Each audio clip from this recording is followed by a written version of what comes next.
Hello class, good morning. So now this video will discuss the third part of the midterm. So the deeper explanation for the financial market. So what are those financial markets?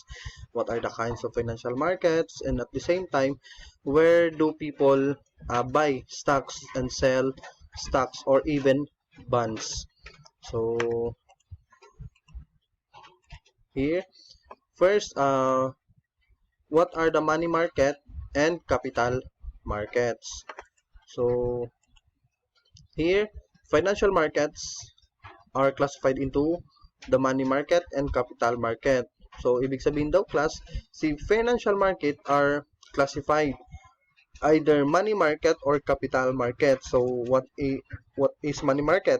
Money market is where short-term funds are raised through the buying and selling of short-term debt securities such as commercial papers. Ibig sabihin daw, kung sa accounting nyo class, money market are current assets. So, they are currently due. Next is capital market, is where long-term funds are raised through bond market, which deals with long-term debt securities such as bonds. The stock market, which deals with equity securities or stocks. So, ibig sabihin daw class, yung isang company, magre-raise siya ng more capital through bonds or stocks. So, dapat sa capital market siya. Next is, what are primary and secondary market? So, basically, it is in the capital market, called the stock market, where an investor can buy and sell stocks. So, yung primary at secondary market daw pala class is makikita sa capital markets. So, under the capital market, so pwedeng stock market, which is yung isang investor pwedeng magbenta or pwedeng bumili or at saka pwedeng magbenta ng stocks.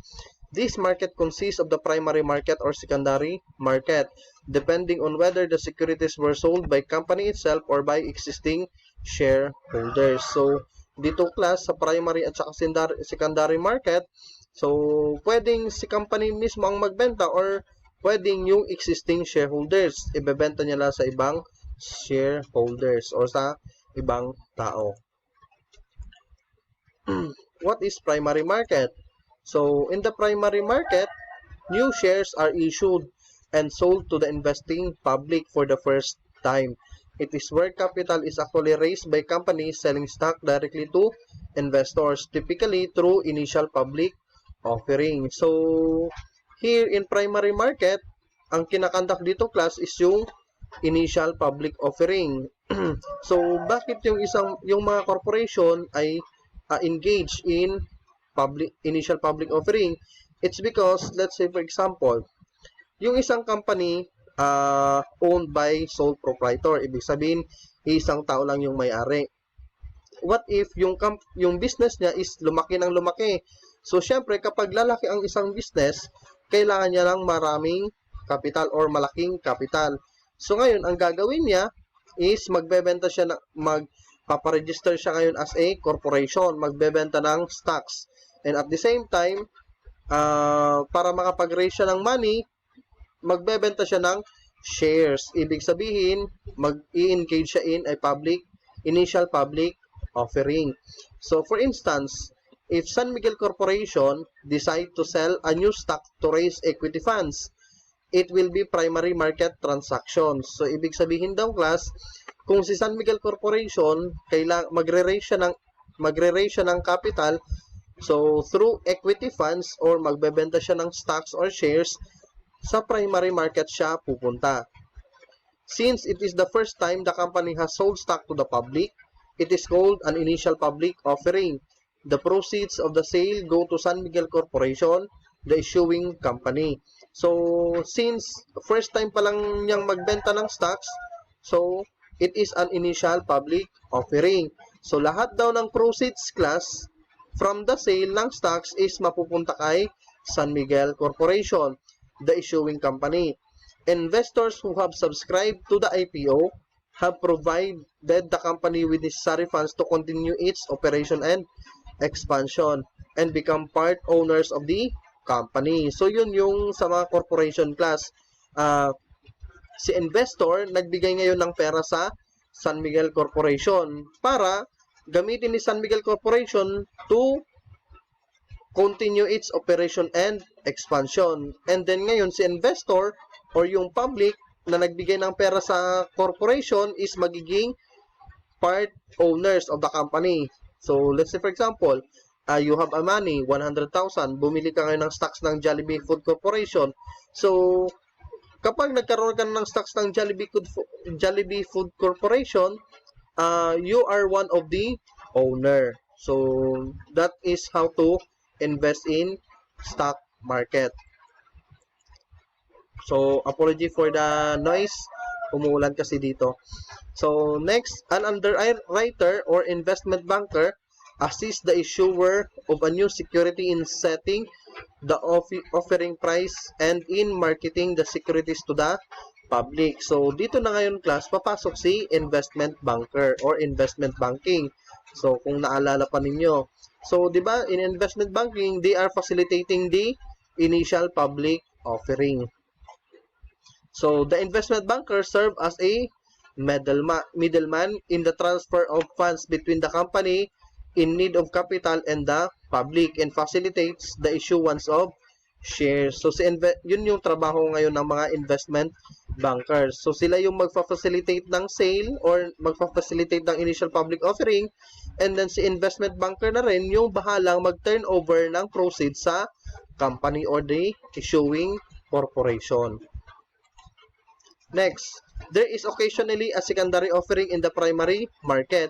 This means that the shares of stock being offered were previously issued, but it is being offered to the public for the first time by a large or controlling shareholders. As such, the selling stockholder gets the proceeds of the sale. So, in primary market daw class, meron ding secondary offering. So, papaano? Let's say for example, yung isang stockholder sa kanya, siya yung major stockholder ng isang company. So since yung shares na hinahawakan niya is hindi dumaan sa initial public offering, and then nag-decide siya na ibenta niya yung kanyang shares, so sa primary market siya mapupunta. So as if magkakaroon ng initial public offering. So, for the first time na i-offer yung shares na ibebenta niya sa public. Next, what is secondary market? So, the secondary market is where securities can be bought and sold after they have been issued to the public in the primary market. So, in the secondary market daw class, di ba, tapos na yung initial public offering. And then, what if yung isang company, kailangan niya pa ng another money. So, magbebenta siya ulit ng shares niya. So, sa secondary market na mapupunta, hindi na sa primary market. Thus, if you decide to buy existing shares of San Miguel Corporation, you cannot buy them directly from issuing company anymore since they have been all sold to the investing public during the initial public offering. So, ngayon, di ba tapos na yung initial public offering? So, ubos na lahat ng shares ni San Miguel Corporation. So, what if yung isang nakabili or yung isang investor na nakabili during the initial public offering is ibebenta niya ulit. So, sa secondary market na siya pupunta. And then, you as another investor, sa secondary market ka rin pupunta. Huwag na sa primary market. So, how can you avail of San Miguel shares when the initial public offering has been completed? So, kapag tapos na yung initial public offering, paano ka ngayon makakabili ulit ng shares ng San Miguel? So, investors can only buy these shares from existing shareholders who are willing to sell their shares. So, ibig sabihin daw class, let's say for example, ikaw gusto mong magkaroon ng shares ng San Miguel Corporation. So, ang lalapitan mo ngayon is yung existing shareholders. Naintindihan? So, let's say for example, kapag si existing shareholders willing na ibenta yung kanyang shares, So, sa secondary market na yan, that is a secondary market transactions. When they do so, it is secondary market transactions. The proceeds from this transaction don't go to the issuing corporation. So, let's say for example, sa existing shareholders nagbenta. So, hindi na yung pagbebentahan, hindi na mapupunta kay San Miguel. Bagkus, yung proceeds will be go to the investor who sold his shares. So, syempre naman, so yung shares, yung proceeds, mapupunta na ngayon dun sa investors na nagbenta ng shares. So, next, the secondary market is where the original shareholders sell their shares to other investor. An investor can only make a profit when he can sell his shares at a price higher than the purchase price. So, here in secondary market daw class, yung original shareholders or di kaya yung mga investors na nakabili ng shares during initial public offering. Ngayon, paano sila makakapag-profit? Magkakaroon lang ng profit yung original shareholders kung yung ibebenta niyang shares is mas mataas kaysa doon sa pinambili niya. Let's say for example, si San Miguel Corporation, ang cost is 100 pesos per share. And then ngayon, merong 10,000 shares. So 10,000 shares multiplied by 100, so that is 1 million, right? So, ibig sabihin, kapag si original shareholders, bebenta niya higher than 1 million, so the excess will be a profit. So, other than that, kapag ibebenta niya at lower than 1 million, so it is a loss. So, this market gives a continuous reflection of the value of shares or price at some point in time according to the best available information. So, secondary markets include stock exchange and over-the-counter market. So, dito na ngayon papasok yung stock exchange at saka over-the-counter.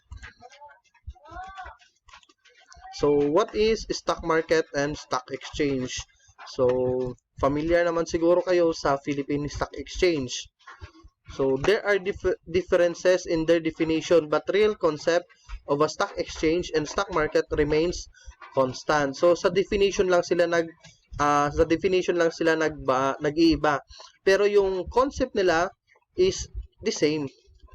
Simply defined, a stock market is an organized activity involving the buying and or selling of securities done within stock exchange. So, when you want to buy a shares or stocks, so sa stock exchange ka pupunta. So, next, in a fundamental sense, a stock exchange brings buyer and seller together. So, kagaya din sa bangko, di ba? Kapag yung tao gustong magbaro ng money, pupunta siya ng bangko. Pero kapag si taong gusto niyang magdeposito ng pera, sa bangko siya mapupunta. So here in a stock exchange also, dito pumupunta yung mga buyers ng stocks at saka yung mga sellers ng stocks. It is an organization whose function is to facilitate the purchase and sale of stocks and other securities. It is a market where investors can buy and sell securities after they have been offered in the primary market. So take note class, in a stock exchange or stock market, dito ngayon napupunta yung mga shares na binibili or ibinebenta pagkatapos ng primary market. So take note class, lahat ng shares na nasa secondary market ay dumaan sa primary market.